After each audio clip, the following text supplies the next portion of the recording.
Today is a very hallowed day. It is, after all, Halloween.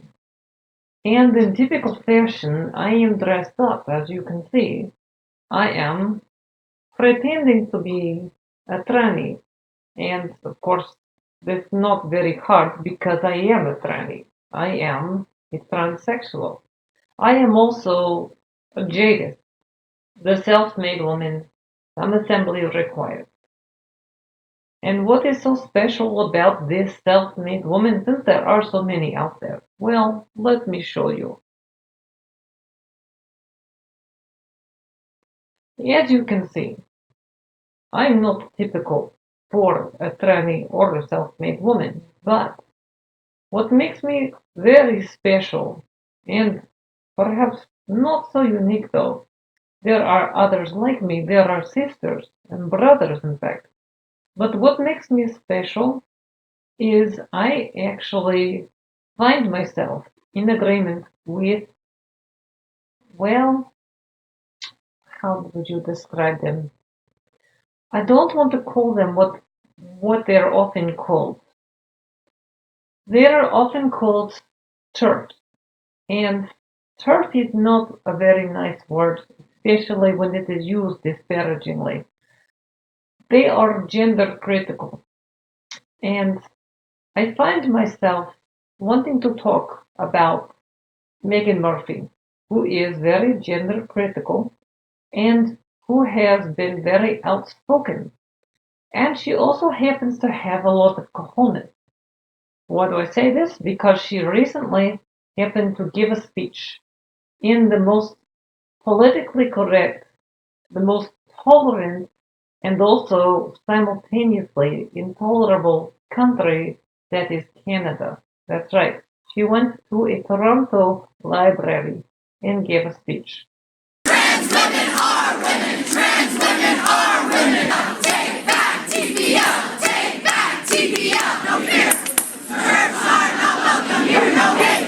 No fear. Trans rights are human rights. Trans rights are human rights. And she was greeted by many protesters, many LGBT protesters who insisted that all she was spouting was hatred. This angry mob who has held certain people who attended the speech captive inside the library kept shouting that trans rights are human rights. But evidently, if you disagree with them, including yours truly, a conservative lesbian, you have no rights to free speech. But the truth is, she is an honest woman. She is telling you the truth of the reality, which is trans women are not women. I should not have to say this. Otherwise, we would not be trans women. We are different from women. We are, in some ways, a little bit special, but arguably, we are appropriating women's identity. One could make that argument. I kind of disagree, but I would say that we are we are identifying with femininity, and perhaps one could say that we feel like we should have been born as women, but our biological reality is not honestly female, which is why we have to go through transition. And of course, we are constantly fighting our biology. This never really goes away. And some of those effects are absolutely permanent. So if you've been through male puberty, then of course you know that the muscles change and the bones change and your whole body changes and your neurology will change too.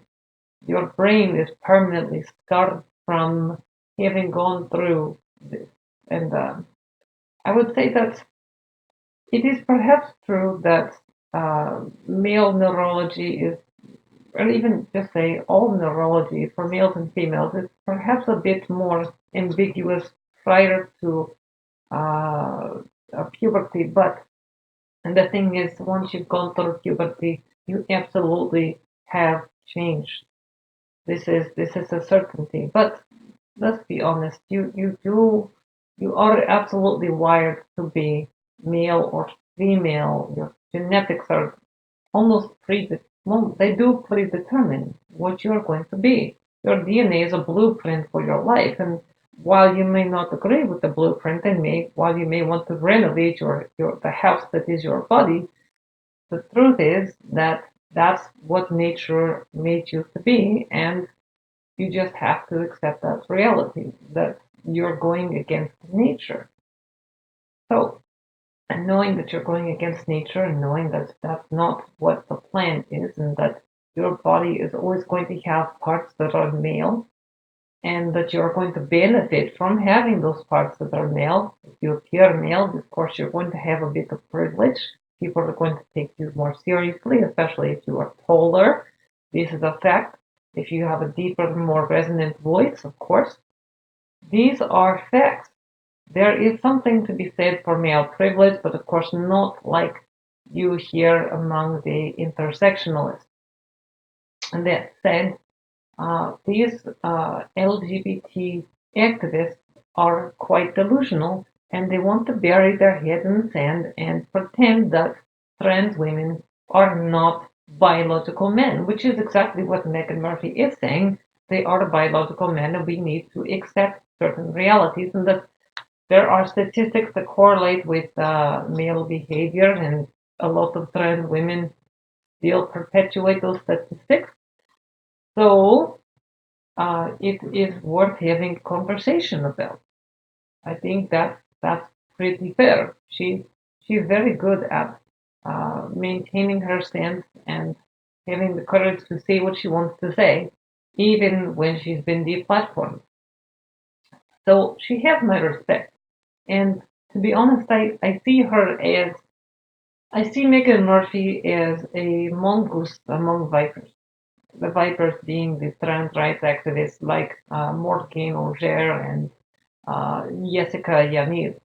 So, at any rate, that being said, there was one more topic I did want to talk about, and that is should the T be in the LGBT acronym? And I have been having this conversation with a lot of people for a while now, and I think that there is growing sentiment that perhaps no. So we are seeing organizations like the LGB Alliance come out, and we are hearing organizations and news outlets who are not them speaking on their behalf in misrepresenting them, saying that they are transphobic.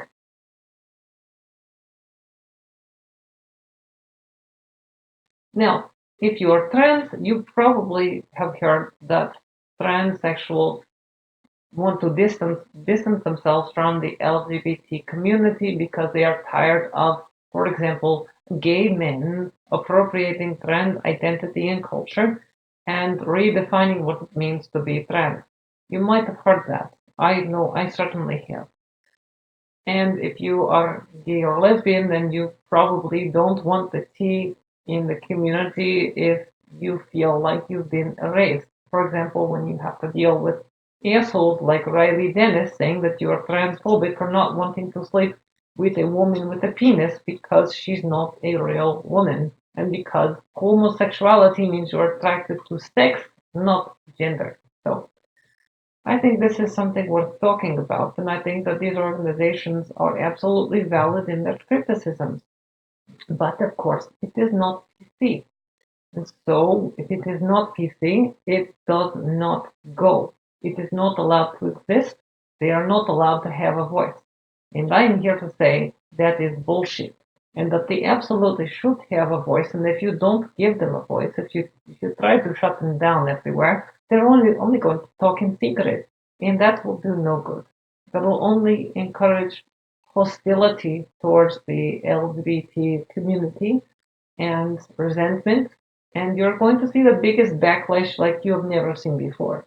So, at any rate, I'm just making this video because I have not made a video in quite a while, perhaps about a week or so, and I feel like I do need to produce more content, but I've been trying to work with some new technology and software, but I'm not very good at it. So Uh, I will try to get better. I will try to produce more content more frequently, but I might just have to resort to content like this until I can learn the ropes, so to speak. So that's all that is for today.